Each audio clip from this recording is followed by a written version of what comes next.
Okay, so welcome to tonight's class. It's page 38.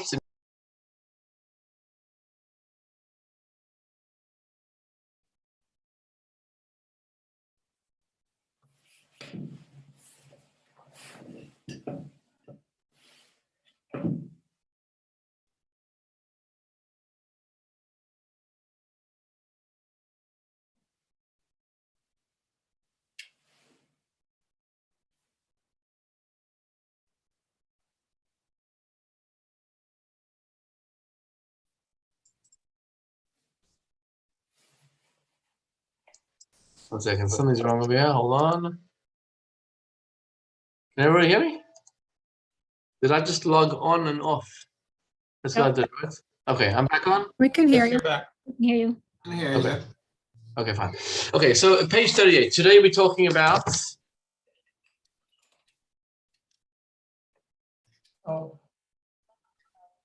Today we're going to talk about spirituality.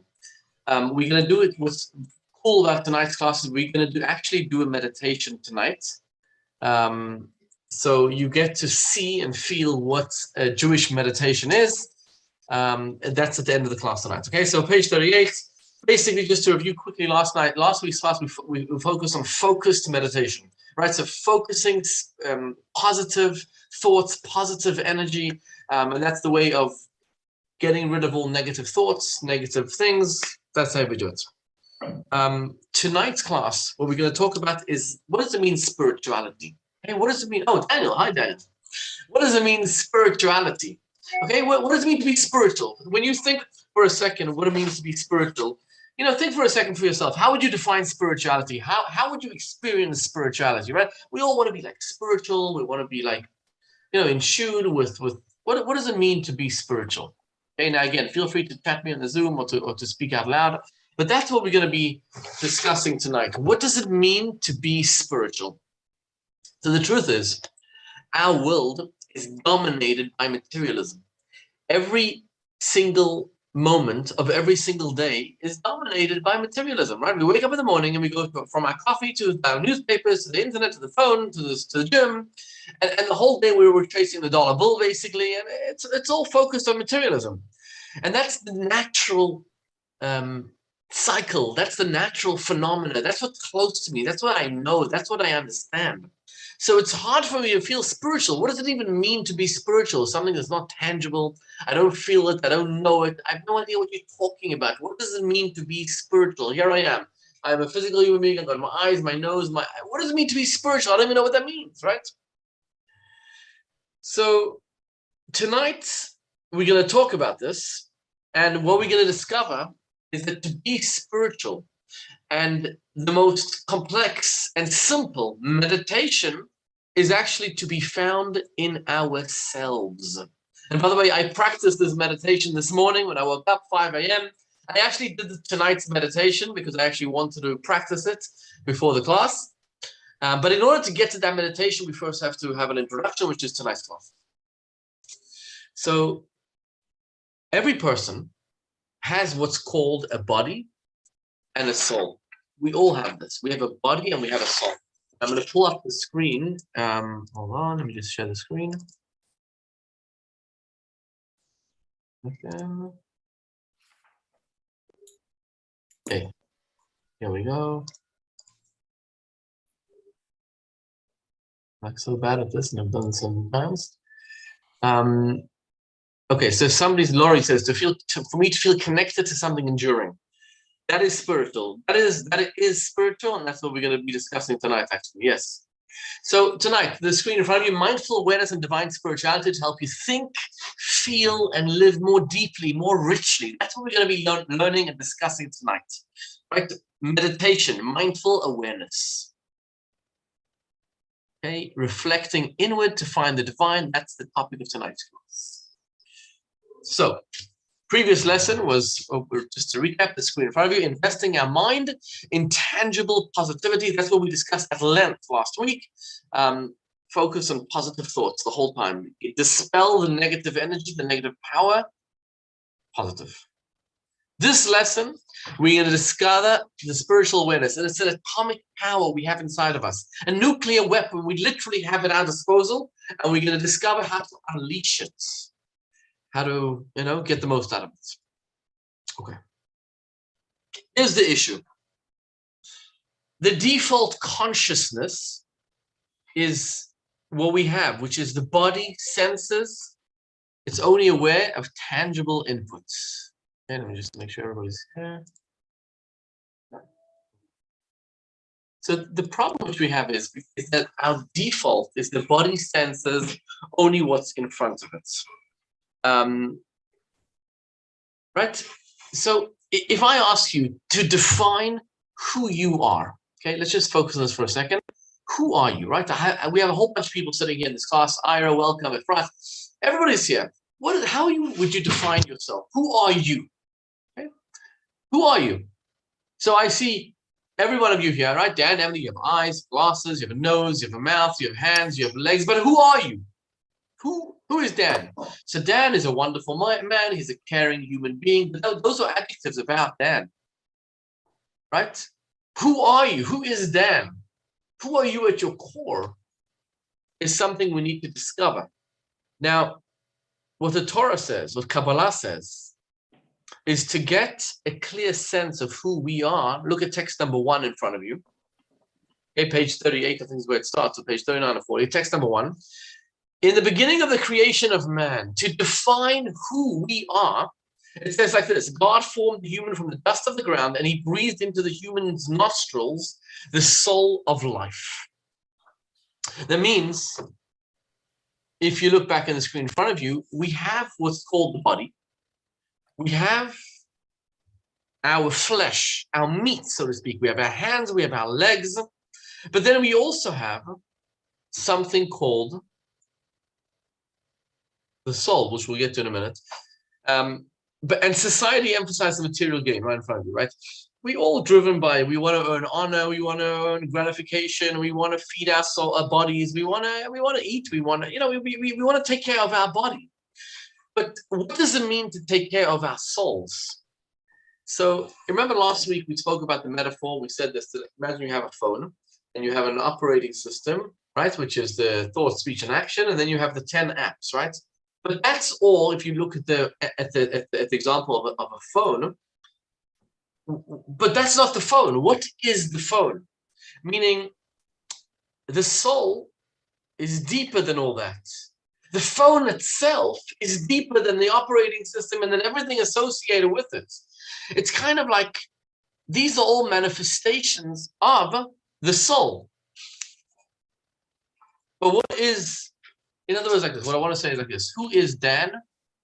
Dan is his soul.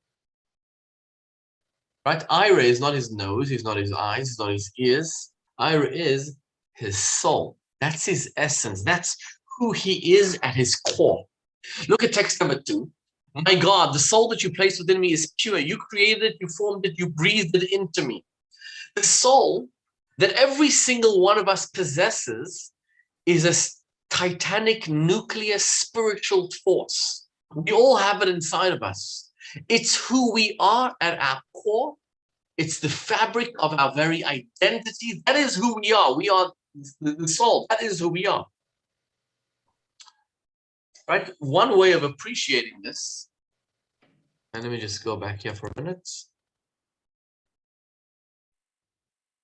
Okay, so the animal has a body and a soul, single consciousness. Look at the screen in front of you. The human body formed, and then the soul breathed into. It's a dual consciousness. God kind of breathed the soul into the body. You had the body. The body is the meat. The body is the hands, the eyes, and everything else. But what makes the body alive? That's the soul. That is the soul that God kind of breathed into the body to make it alive. Okay, so if you think of an analogy, look at text number 2, number 3. Okay, an analogy, Ner Hashem Nishmat Adam. The best analogy for this thing is the human soul is the candle of God. What does it mean the human soul is a candle of God? So if you look at a candle, Think about a Havdalah candle. Candle will always flicker. It's always moving. Why does it move? Always, always, always, always moving. No matter what, the candle will move. Why will it move? Why will it move? So look at text number 4. The nature of a flame is to flicker upward, indicating that the flame intrinsically seeks to part from its wick in order to unite with its source above. Similarly, the human soul naturally desires and yearns to separate itself and escape its body in order to unite with its origin and source in God, the blessed source of all life. You see, what happens is the candle wants to connect to its source above. Source of fire is above. So it's constantly seeking to connect to its soul, to its source above. The soul is the same thing. The soul, the neshama of a Jew, wants to connect to above. You ever wonder why a Jew, when he prays, he or she prays, they move. They shockle, what's called. They always move. The reason why they shockle like this is because the soul is alive. The soul is constantly flickering and wants to unite with its source, which is God. So that means that while the body gravitates towards materialism, the soul gravitates, so to speak, towards spirituality.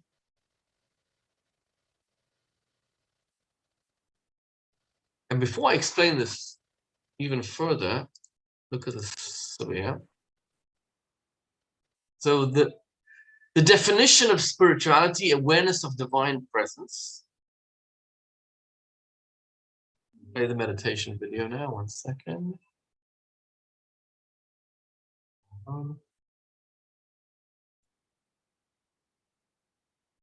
Okay, so watch this video a second here.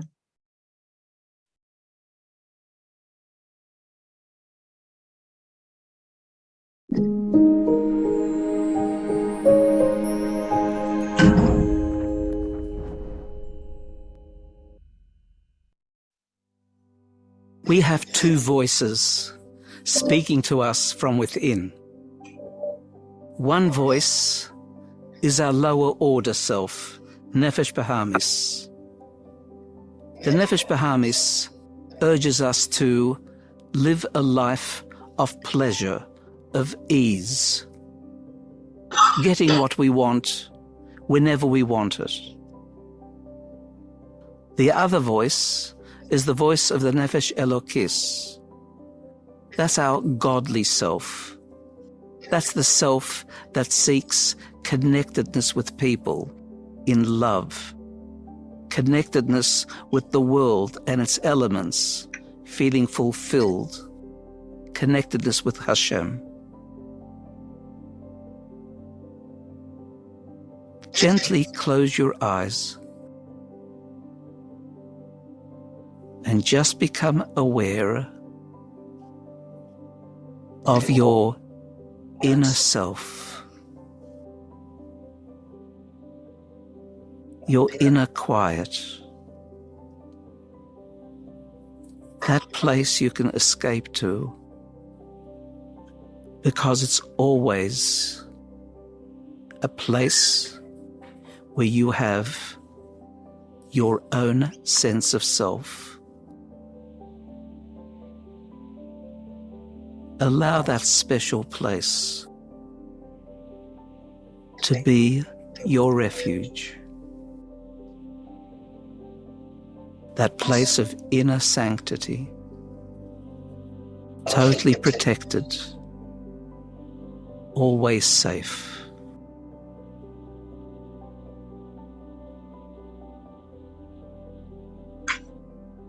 As you step out of that space, become aware of your two inner voices. Listen to the voice of the Nefesh Bahamis. Note what it tells you. It says, you're insecure in this world. You need to shore yourself up. You need more and more and more. Otherwise, you're unsafe. Build walls around you. Wealth. Create superficial pleasures, because life is short. The Nefesh Bahamis is the voice of the ego. Now listen to the truer voice of the Nefesh Elokis, the voice that tells you that everything possesses truth and meaning, that your happiness and joy comes from connecting truly to people, to the world around you, by connecting to the inner selves, the soulful center. The voice that tells you pleasure doesn't come from material acquisition. It comes from the smile of appreciation for having helped someone, for the small gift that you give your grandchild, for the blue sky that you wake up to. In life, choose which voice you are going to listen to. It may be that you don't need to have a battle within, a fight between them. You might even be able to transform the Nefesh Bahamis into an ally, giving its energy the capacity to do the right things. But always allow yourself to recognize that your true voice is the voice of the Nefesh Elokis. In so doing, your life will be replete with happiness and fulfillment. Well,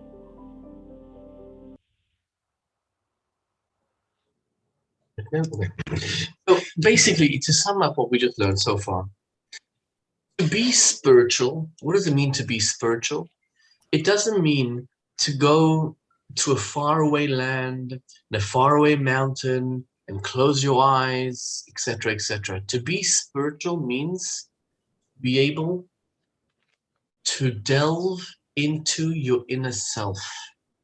When you're able to latch on to yourself, you are spiritual. You're becoming spiritual. And here's the problem. The biggest problem with this is, the biggest problem, and I am one of them, is this machine right here, this device here. You see, this device is anything but spiritual. I mean, it's also spiritual, right? I have the whole Torah right here, the entire Torah right here. See, this is a very, but the best part of the week is Shabbos when I turn it off. But the problem is distractions. We're totally distracted. But just imagine for a second that we could remove all the distractions, remove everything, peel away everything, and delve into ourselves, latch onto our souls. We will be the most spiritual people out there. We will be spiritual. We will find spirituality and this inner peace, so to speak. Because who is Daniel Klein? Daniel Klein's not his glasses. It's not his work. It's not that he's the great, amazing doctor that he is. That's not who Daniel Klein is. That's describing Daniel Klein. Daniel Klein is his neshama, is his soul. That is who he is at his core. So being spiritual means to latch onto that inner core and find it.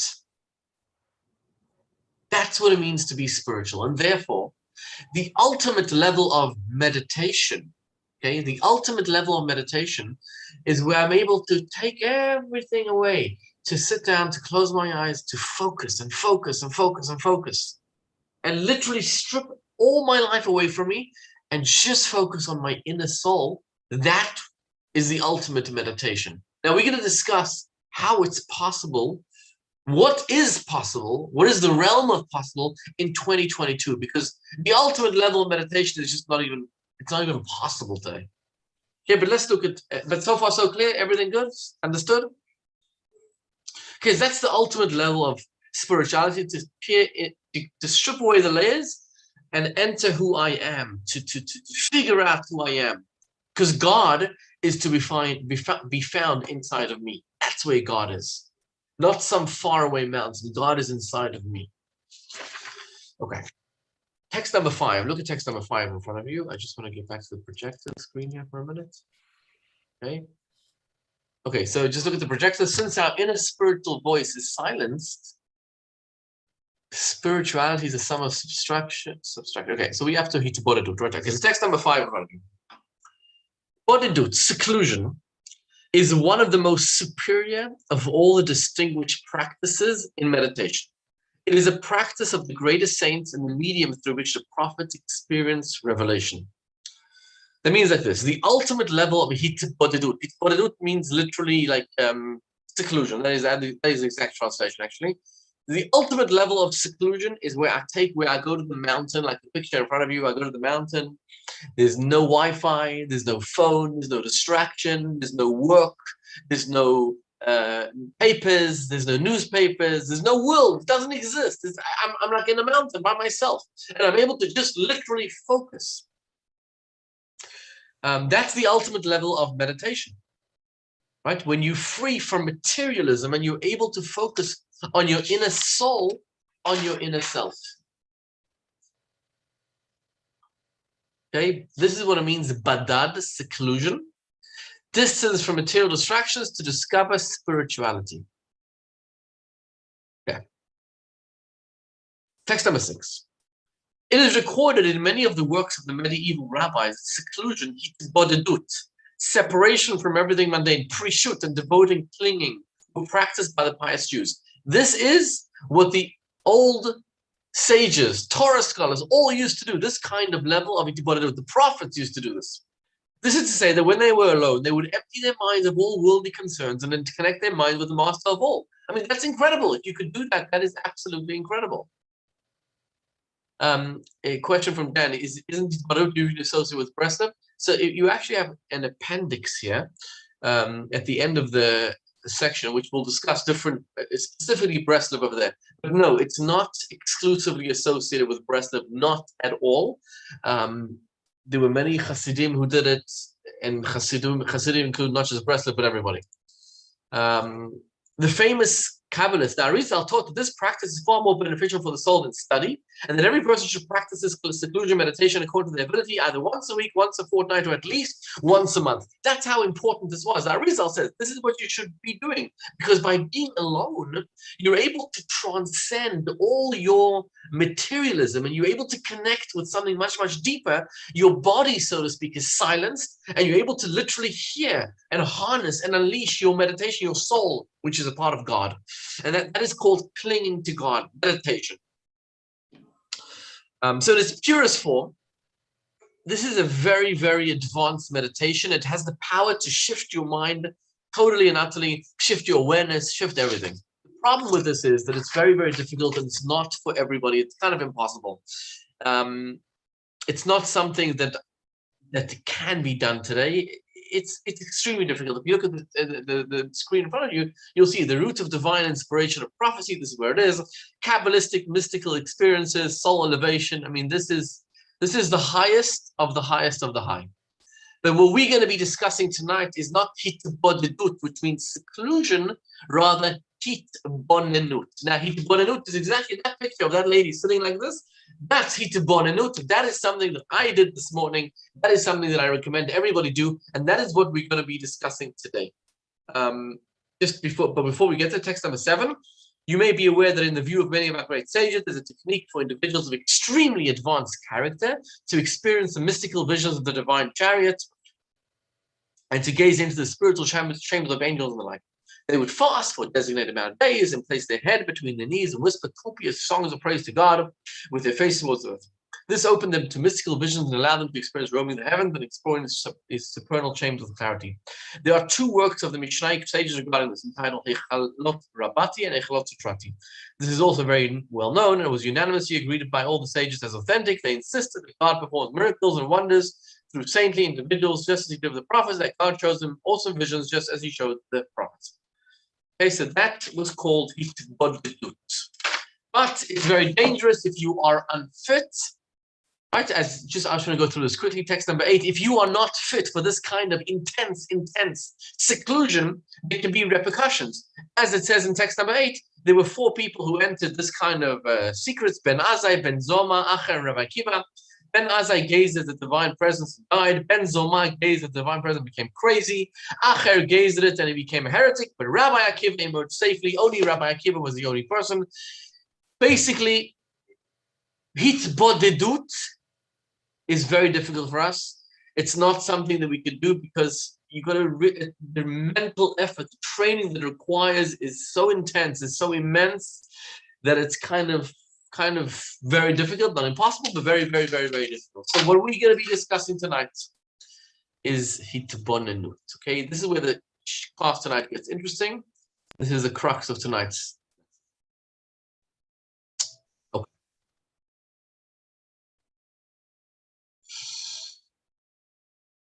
Hitbonenut. So I think you have figure 2.1 in front of you, just so you can see there what it means. It means hitbonenut means contemplation. It doesn't mean to be secluded, like hitbodedut. It doesn't mean to be detaching yourself from material engagement. What it means is to contemplate, to focus deeply. That means when you study a subject, and now you focus on it. You meditate upon the subject, as I'm going to explain in a second. But that's what it means. That means it comes from the word bina. It means like this. It means when you study something, when you understand something, it means now living with it, attaching yourself to the subject. It means attachment. That's what it means. Attachment. That means you can study something and tomorrow morning you forgot about it. Like the class tonight, you can study it and then tomorrow morning it's gone. But if you do hitbonenut on it, you will remember it and it will change your life. Okay, that's what we're going to be discussing tonight, how to do that. The practice of meditating on a concept to deepen your appreciation of it. Okay, just the differences again. Hitbonenut is disengagement from the body, as you see in the screen in front of you. And hitbonenut is hyper engagement with the soul, deep contemplation, meditation. This is what we're going to be discussing tonight. Let's see text number 9.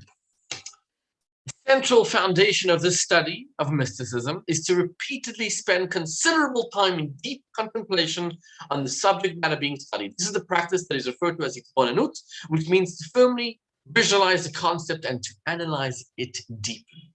Okay, you ever wonder? It says, V'yadata hayom in the Torah, v'hashevota el levavecha. This is in Deuteronomy, it's in the screen in front of you, and also in text number 10. V'hashevota el levavecha means you shall take it to heart. Meaning like this. Not only shall you study something and understand it, but you shall take it to heart. What does it mean to take it to heart?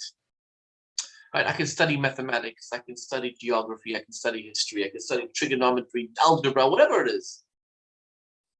But meditating upon it means making it alive inside of me, means after I study it, means sitting down, dissecting it, contemplating it, making it one with me. That's what it means. That's what it means also in the verse of Hashevota el levavecha. Look at the text number 10 in front of you. You shall take it to heart. This is a positive commandment to know God. We are enjoined to investigate and develop an appreciation of God's unity and not rely solely on received tradition. However, since the spiritual understanding of the divine is abstract and not easily understood, the verse emphasizes we must take it to heart, indicating we must repeatedly contemplate the concept until it settles in our mind. The term take it to heart always refers to a matter that requires profound concentration and extra focused thinking. So there you have it, that this is Jewish meditation. The Torah itself says you shall meditate upon the subject. V'hashevota el levavecha means you shall meditate upon it until it sinks in, until it becomes who you are. That is called hitbonenut, deep concentration on a subject. Now, it could be for 1 minute, could be for 5 minutes. I think I did meditation this morning for 7 minutes. Just to literally, I was actually preparing this class, and the final meditation, which we're going to learn now, is what I was meditating upon. Okay, you should return to heart. That's the meditation exercise coming up in a second. Hold on. Before we get to the exercise, let's just look at text number 11a. Hitbonenut is an internal dialogue with an idea. Once we've studied something well in all its fine details, explanations, and commentaries, until we have developed a thorough understanding of it, the practice of hitbonenut meditation is to then mentally analyze the idea to verify whether our understanding is true and accurate in all its details. Through diligent meditation, we develop a strong visualization of the soul of the concept, which is the animating core of the idea itself. And this, 11b, the Hasidic practice of hitbonenut meditation, involves actively contemplating the spiritual concept that expands our creative intelligence, deepens our awareness, and becomes an indelible part of our consciousness. Basically, you become affected by the idea. The thing that you learned changes how you behave, changes how you act. If it doesn't change how you act, then you haven't learned it, you haven't studied it, it doesn't become part of you. Okay, so we are going to do this in practice right now. Okay, let's actually do a meditation exercise. We're going to take a spiritual teaching. We're going to analyze it. We're going to think about it. And then we're going to see how it changes our lives. Okay, we're actually going to do this. And by the way, this is with any kind of meditation. It's all the same thing. Okay, so the text that we're going to study and we're going to meditate upon is text number 13. Okay, we're going to read it. We're going to study it. And then we are going to meditate. Okay, let's look. The text 13. It's from Rabbi Shalom David Nielsen, Sefer HaMa'amarim. Okay. But pay attention very, very carefully because we're going to analyze it. Everything that exists is comprised of a physical form and a spiritual, divine energy that creates and animates entities' physical existence. This is clearly demonstrable in animals and humans. They have an animating spirit. If the spirit were to leave their body, the body would no longer be classified as alive and the body would begin to decompose and turn to dust. This is because the very existence of the body hinges upon the spiritual energy that animates it. The same is true of vegetation. It also possesses an animating spirit. Even inanimate objects possess some sort of energizing spirit that keeps them in existence and prevents their disappearance. Based on this awareness, spirituality is referred to as good and life because it is a living force that remains alive and in existence forever, whereas physical matter is referred to as negative and death because it decomposes and ceases to exist without the spirit within it, and it has no means of existing independently. From my flesh, I can perceive God. We intuitively sense that we have a life force that provides us with our life, and that is our primary identity, and that were our soul to leave our body, the body would be left like an inanimate rock and eventually decompose and disappear. The same is true with all that exists. The entire cosmos and all its contents exist due to a divine spirit that gives existence to everything. That divine light and force is the entire life and sustaining power of all that exists. If it departs, all existence will revert to absolute nothingness. If we meditate on this idea, we will realize that the material existence of each entity is entirely dependent on the spiritual force within it, and that physicality is nullified before the presence of the divine light that is its source of existence. This realization will inspire a powerful desire, love, and yearning for the divine. We will no longer desire that which exists only superficially and which is in fact death, decomposing and disappearing. All we will desire is to attach to divinity that is true life and the mainstay of existence. Okay? This idea is a life-changing idea. It should change your life. I can tell you that it changes my life, and I'm going to explain how. I use this meditation, this idea, every day of my life, every single day of my life. So let's understand this, okay? Can you record 3 ideas that text 13 reveals? Okay, write it down to yourself. Tell me 3 ideas. Feel free to chat it or to tell it to me live here. What 3 ideas do you see that you can learn from that text?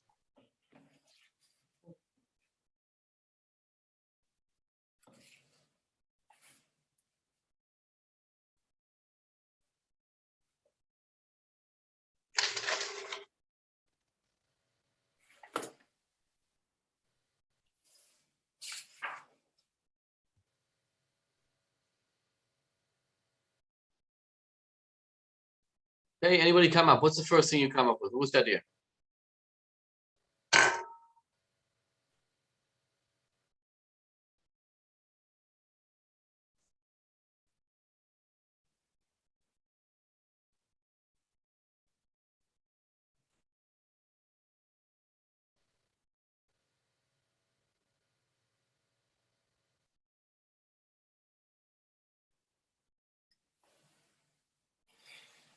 Anybody want to share?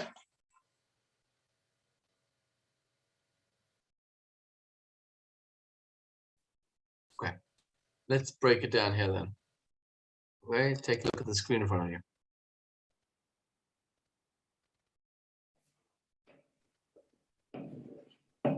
Idea number one is, and again, there's a lot of ways of breaking this down. Here's one way of breaking it down. Idea number one is everything has a divine spirit inside of it. Everything. That's what we learned right in the beginning. Right? So from animals, vegetation, everything has a divine spirit inside of it. That means like this. If you look at a rock, a wall, a tree, it all has a divine soul inside of it. Number two, the spiritual soul of everything is its source of life. Right? Think of a cat. A cat has legs and it has but if it doesn't have life, it's dead. The main thing is the soul of the cat. Number three, since the spiritual content of everything is its core identity, this is what we should value. Okay, look at now the screen in front of you, the projector, the screen. Right, number one, everything has a soul. That's what the first thing in that mimer, so to speak, is.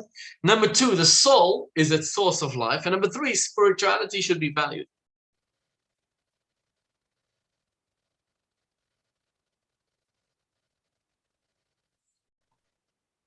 Right, so let's look at number one. Everything has a soul. So we are human beings, right? We are alive. We have the ability to think and feel. There's something to us which is more than just our bodies and our meals and the food we eat. That's called the soul. Now, let's just analyze that for a second, right? Everything has a soul. Okay, now I don't have the student book in front of me. Do you have exercise 2.4 in front of you? Does it say in your book exercise 2.4? Oh, no. Does? You have it?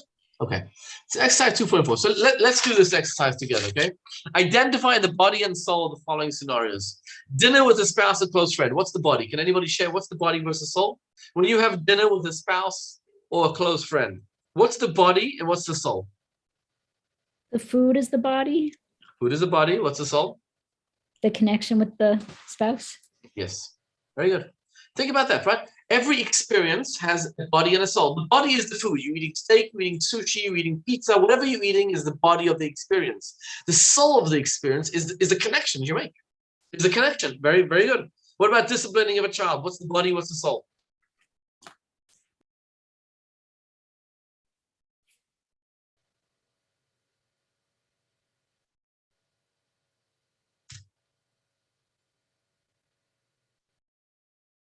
Food and conversation. Yeah, very good.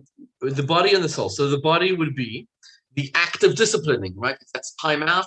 I hope that's not whacking the child in 2022. In olden days, yes, but not today. So that's the body, is the act of disciplining. Then the soul is the love and the care and the growth. That's the soul. What about exercising at the gym? Again, the physical workout is the body. But the fitness, the health, the experience, that's the soul. Shaking hands on a deal, right? Shaking hands is a physical act of shaking hands. But then there's the shared agreement, trust, the why you're doing it. That's the soul. So everything in life, everything has a body and a soul. It's just this JLI class just chose 4 examples, but everything has a body and the soul. The soul refers to like the spiritual energy behind it. That's the soul. Should be on the screen right here. Hold on. Okay, so you have, oh, what's this?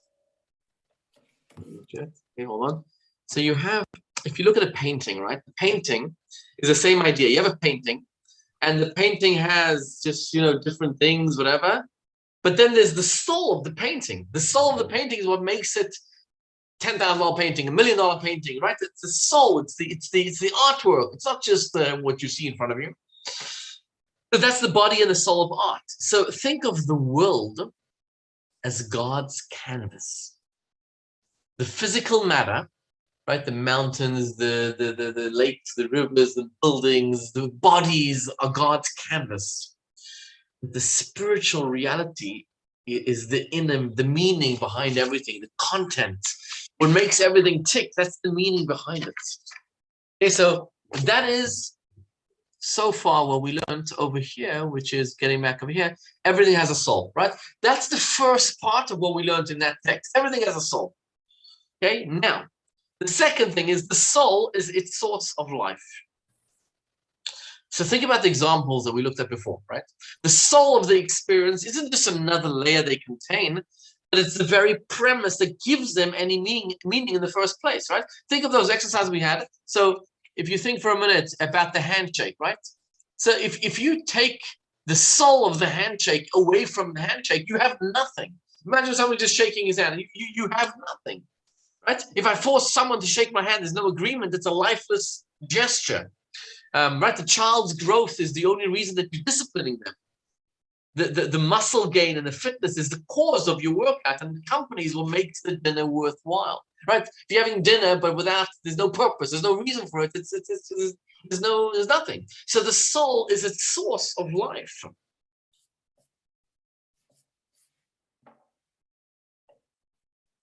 In other words, the soul isn't just part of who we are. It's what animates us. It's our life force. It's what makes us tick. It's the most important part of what everything is.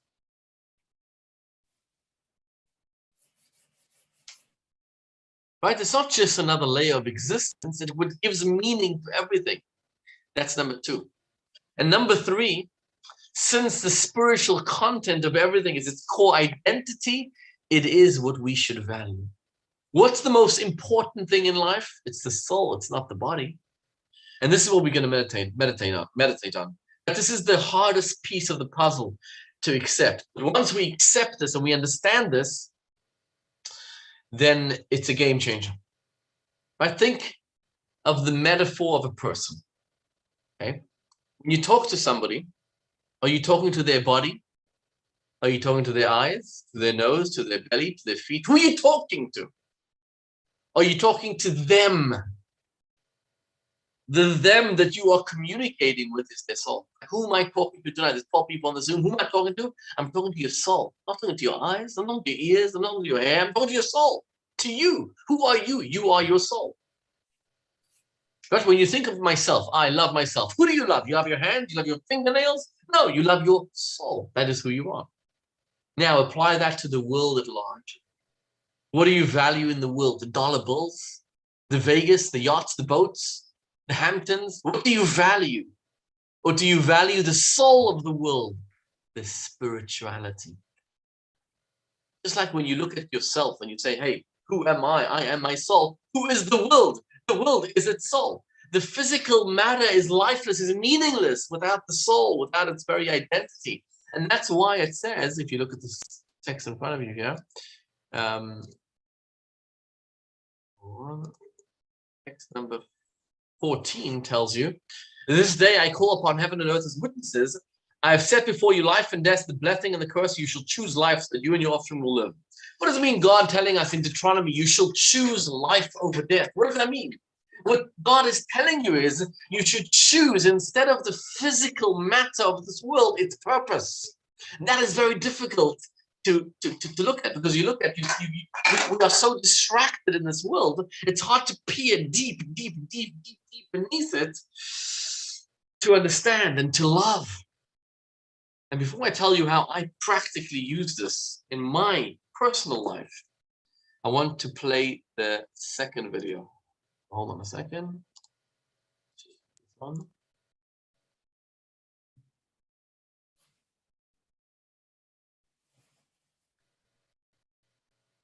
Okay, so here we go.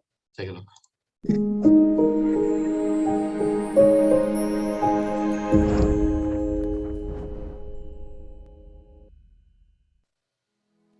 Spirituality means to sense viscerally how meaningful every single moment and item of life is, which means to enter into a relationship soul to soul, and we can do so with everything that we find in our daily activities. So gently close your eyes and just become aware of a source of light in your head, pleasant, warm, spreading throughout your head space, enlightening, animating, and flowing down into your lower body, feeling comfortable and warm. Intensify that light source so it spreads through your limbs, allowing them to feel animated, special, with Hashem's light, that light which is your soul's light. Everything possesses a soul spark. The stone also has a soul.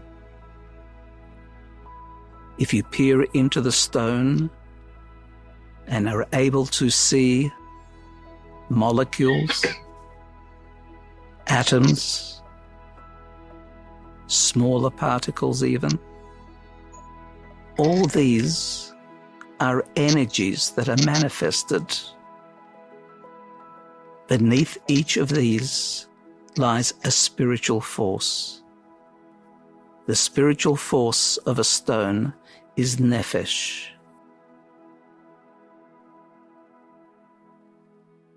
A flower also possesses a soul spark,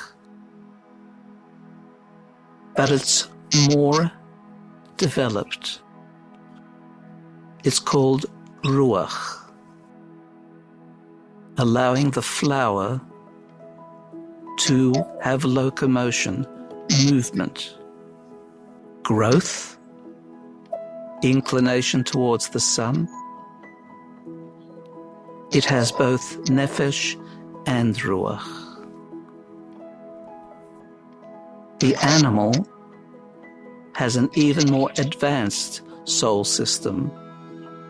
It has the nefesh to maintain its physical state, ruach providing it with animation, movement, but also neshama, which provides it with rudimentary communication capacity.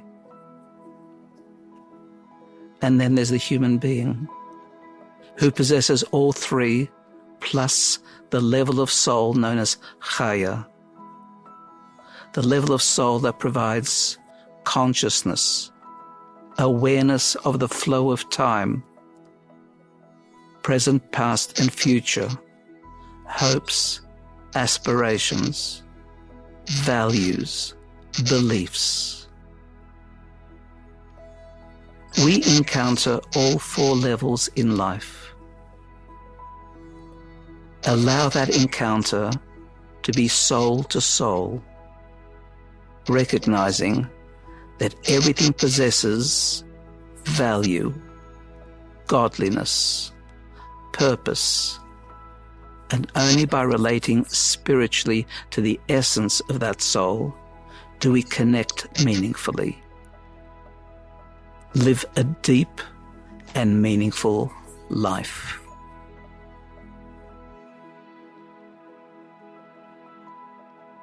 Yeah, this is powerful stuff. So let's talk about this, okay? Let's talk about practically what to do. Okay, so you wake up in the morning or whenever you want, and you contemplate, you take a thought, a spiritual thought, you analyze it, you visualize it, you close your eyes for a minute, for 5 minutes, for 10 minutes, and you connect with it. That's what it means. Let's talk about Chabad movement. Okay? Take a Chabad rabbi and he or she goes to Japan. My nephew's in Japan. He doesn't know, he never spoke a word of Japanese in his life. How on earth does a young man His name's David Posner. He goes off to faraway Japan. His father lives in California, Rancho Mirage. His parents are, I think, live in Venezuela. What possesses a guy to think that he has the capability, the power, the capacity to go to Japan, where he doesn't speak the language, and establish a community? And yet, this is what all Chabad rabbis across the globe have done. How do they do that? By the way, I moved to the Upper East Side. I was going to go to Japan. I would have gone anywhere else. I just happened to move to the Upper East Side to open the Chabad Israel Center here, but I didn't know anything about Manhattan, Fifth Avenue, Park Avenue. I never heard of. And in a way, Manhattan, Upper East Side has more challenges than Japan, in a way, right? And I wouldn't replicate it now that I have it, right? I wouldn't go to Siberia or to anywhere else. But the Upper East Side has a lot of challenges. But what possesses an individual to think that they can even make a difference over there? And the reason is because we do hitbonenut. We meditate every morning. Not every morning, once a week, whatever. We meditate and we contemplate and we analyze and we think to ourselves, there's a world. There's a world, granted there's a world. This exercise that we just did, we think there's a world, okay, no problem. The world exists. It's real. There's Gullibles, there's Manhattan, there's Siberia, there's the way the world functions. But then there's the inner soul of the world. The inner soul means there's the God orchestrating everything that happens in the world. There's the soul of the world. There's the canvas. Remember that painting? There's a canvas. So if the Rebbe is sending me to the Upper East Side or to Japan or wherever it is, it means I look at the world and it doesn't affect me. I don't care. I'm just going to do my thing. I'm going to jump in. And whatever's going to happen is going to happen. Hashem will help me. God will help me. It's this unshakable faith that everything's going to be fine. And it comes from this meditation. It comes from not just understanding that the soul of the world is the world, but by internalizing it, by feeling it, by living it, by breathing it. If a person is ill, God forbid, so there's the illness, and it's horrible, but then there's faith. The faith, the belief in God. Think good and it will be good is not just a statement, a blanket statement. It will be believe it. If you think good, you will draw down God's blessing and it will be good. Every morning I wake up and I have a world. I'm challenging a whole world. There's a whole world out there about to destroy you. And you have this unshakable faith.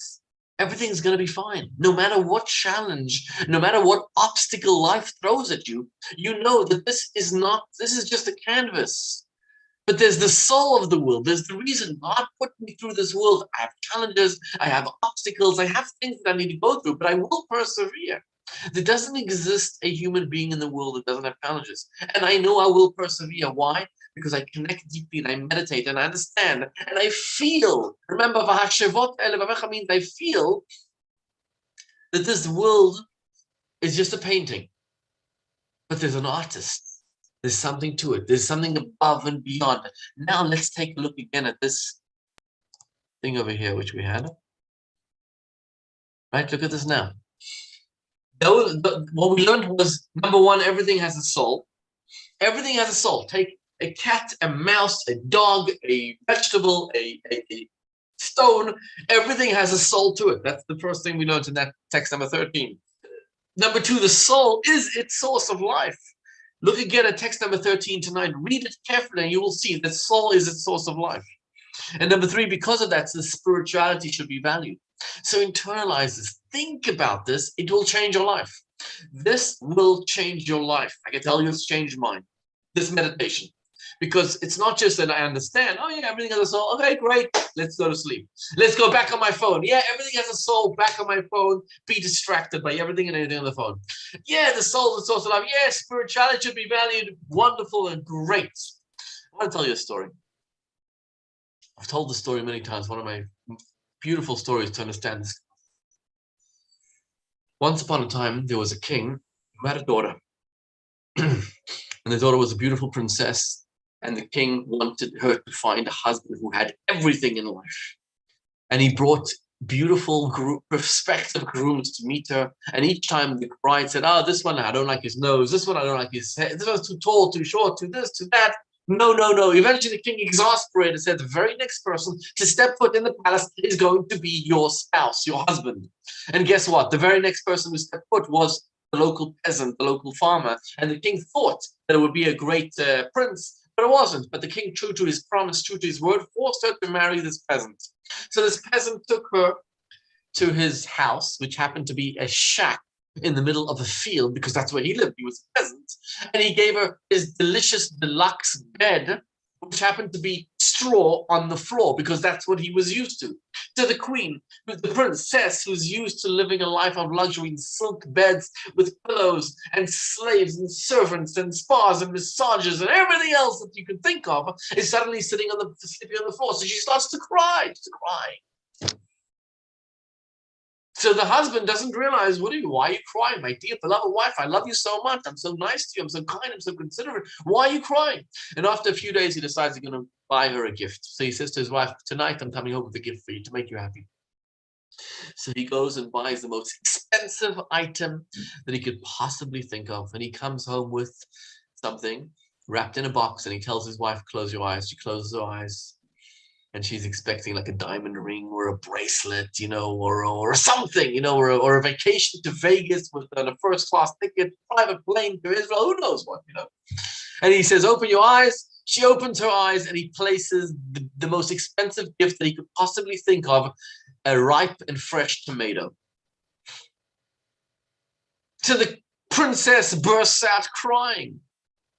And she's crying because he doesn't even understand why she's crying. He's living in a different reality, in a different world. Says the Dubno Magid, this is the story of our lives. Our soul was living in heaven, basking in divine delicacies. And one day God told the soul, I'm going to marry you to the body, the farmer. And the body loves the soul. God bless the body. But the body doesn't understand. It doesn't live in the world of the soul. What he gives the soul is tomatoes. Every time you acquire another $1 million, another house, another vacation in Vegas, in Toronto, I don't know, wherever you, every time it's giving the soul a tomato. The soul doesn't, the soul cries. The soul, are you crazy? Are you kidding me? This is what you're giving me? Another car, another Rolls Royce, another beautiful home, another gorgeous kitchen. This is what I want. Are you insane? You don't even understand my will. The soul cries. You see, we have a soul and we have a body, and they both live inside of us. You know what it means to be spiritual? To be spiritual doesn't mean to go to Nepal and meditate on some guru land away from the world. No.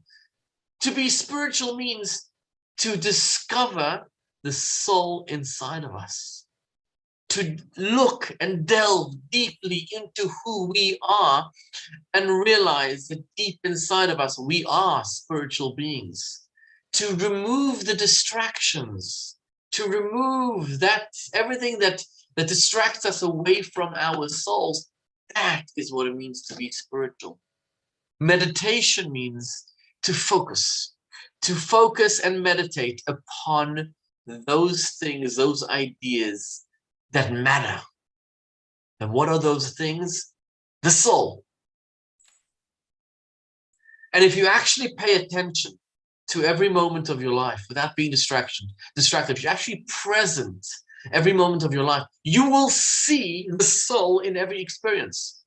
Whatever you have, you will see that soul. I'll tell you just one story which happened to me. By the way, my weekly blog, which some of you get to read, is all based on this. It's just paying attention to weekly experiences, and that's how I'm able to share a blog. When we first opened our Chamanas, so, Upper East Side is pretty expensive. We need some money, So I had a guy, call him Mr. X. Mr. X said, I have a friend, call him Yankel. Yankel has an office downtown. I spoke to him already about you opening a new Chamanas. Go to him. Everything will be fine. So I go to this guy, Yankel, I come to his office. He has 3 secretaries. He's busy with a million things. And I come to him, and after 20 minutes of waiting, he finally says, hey, come, Rabbi, what do you want? So I start telling him, our dream, our vision is to open a Chamanas. We want to open a preschool, a Hebrew school, a synagogue. And we want to open up all these beautiful programs. And like 30, 40 seconds into my spiel, he says, Rabbi, I don't have time. Tell me, what do you want? What do you want from me? Why did you come here today? What do you want from me? I'm like, dear Lord, oh my God, should I tell him, I figured, you know what, I'll tell him. He wants to know why I'm here. I thought his friend, Mr. X, spoke to him. That I'm here to collect the check. That's what I'm here for. I got to open the Chabaras. So I look him in the eye. By the way, I've never done this ever. Since then, the only time in history that I did this, I looked him in the eye and I said, I need $25,000. And you know why I asked him for $25,000? Because that's exactly what I needed. I actually was desperate for $25,000. I needed it. So he looks at me, and I don't know if he's going to bury me, if he's going to kick me out of his office. What audacity of a rabbi coming to my office asking for $25,000. Are you insane? So he looks at me, and he says to me, no problem, you got it. And on condition, I want you to come give a Torah class lecture in my office once a week. Now that is a double jackpot. Number one, he gives a nice check. But number two, to learn Torah in his office once a week. By the way, I ended up teaching Torah to that office many, many years. We had great relationships. I know people till today. And this guy, Yankel, is a good friend of mine till today. So the reason why I'm sharing this story is because many years later, when I was very, very close already with the Yankel, I am still close with him. And we were reminiscing about the first time we met. And I said, you're quite crazy. Like, you started telling me, what do you want? And he says, oh, I remember that experience. And here's what his side of the story was. He said that he was getting close with Mr. X, and he was becoming religious, and he was learning all about charity and Meiser, and you have to give 10% of your earnings to charity. And he never knew about it. Nobody ever told him he was supposed to give 10% of your earnings to charity. But now, the last few months, he started, putting aside charity. And he said, when I came to his office at that time, he wanted to give me his charity accounts. He had a charity account. He was setting aside money. He wanted to empty the account, give it to me. And so he asked me, what do you want? And then when I told him I want $25,000, he was thinking to himself, remember I said he paused. He was thinking to himself, should I tell him how much money is in the account? He was thinking. I said, how much money was in the account? He said, there was $100,000 in the account that day, and I was going to write you a check for $100,000. But then when you told me you needed $25,000, I'm like, should I tell him? Should I tell him? And then I gave the $75,000 somewhere else. I gave somebody else.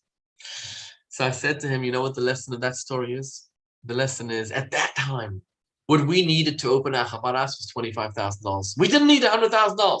God made sure that we get exactly that, $25,000. You see, in every experience, God is present. God gives and provides for an ant, for a dog, for an animal, for a leopard, for a lion, for a buck, for a deer. He provides everything they need. Not a penny more and not a penny less. God will provide. Because remember, the world is a canvas, but God is the artist. He's painting it. He's explaining it. He's writing it. So when you look and you analyze, God is there. He'll give you exactly what He wants. People were fearful about COVID pandemic. What's going to be? People were fearful at the riots in Manhattan going on. What's happening? With a calm face. I remember writing videos about this. I said, God is in control. Abraham went once outside the world. He said, there's a palace burning. Is there a God to this world? And God answered, yes, I am the boss. See, we see a limited perspective. We only see the painting, but we don't understand the art behind it. We don't see the art. We just see the actual painting.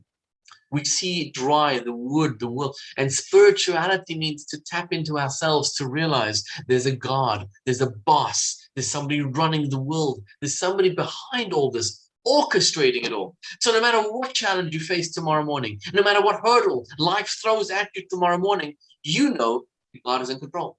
You know that there's something deeper in this experience. Remember, every experience, eating dinner, handshake, there's the body, and there's the soul. Let's just look over here. One more video we need to do as well. Hold on. Okay, spirituality isn't out there somewhere. It is the inner soul of everything, everywhere. You want to be spiritual, look inside. That's a beautiful picture, by the way, the tree. Look inside. You want to be spiritual, look everywhere. Open your eyes. What you need to do is actually open your eyes. Smell the coffee. Smell it. Look at it. Appreciate it. Don't be distracted. Inside every experience, you will find spirituality. What is meditation? finding that soul of everything everywhere. And this is what you're supposed to do. Meditate regularly. Think about an idea in your own words. By the way, I just gave an example of an idea, but you can think about any idea, make it spiritual. That is what it means, spirituality. Hold on, there's one more video here. Hold on 1 second. I'm just going to share with sound.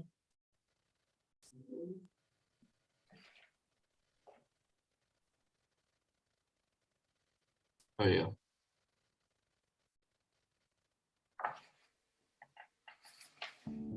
Lesson 2. Mind yourself. Reflecting inward to find the divine. 1.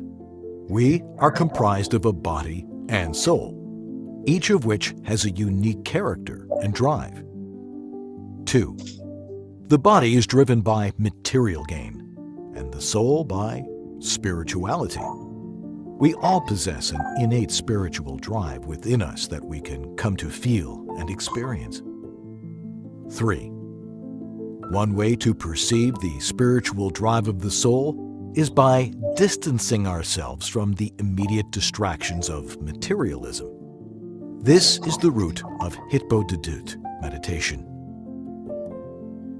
4. The most effective way to develop our spiritual calling is by learning about it and contemplating the spiritual ideas. This meditation practice is known as Hitbodedut. 5. Just as we have a soul that gives us life and our true identity, the world has a soul that sustains it and is its most authentic identity. 6. We choose life by focusing on the spiritual content of every experience and valuing the divine potential within it.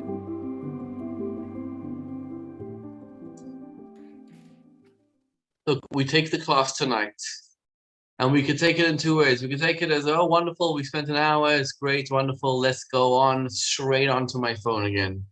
Or we could take it and think and contemplate and meditate. That's Jewish meditation for the soul. Connect with the subject matter deeply and visualize it. That's what it means in meditation. So this brings us to the end of the second class. If anybody has any questions, please now feel free to ask them.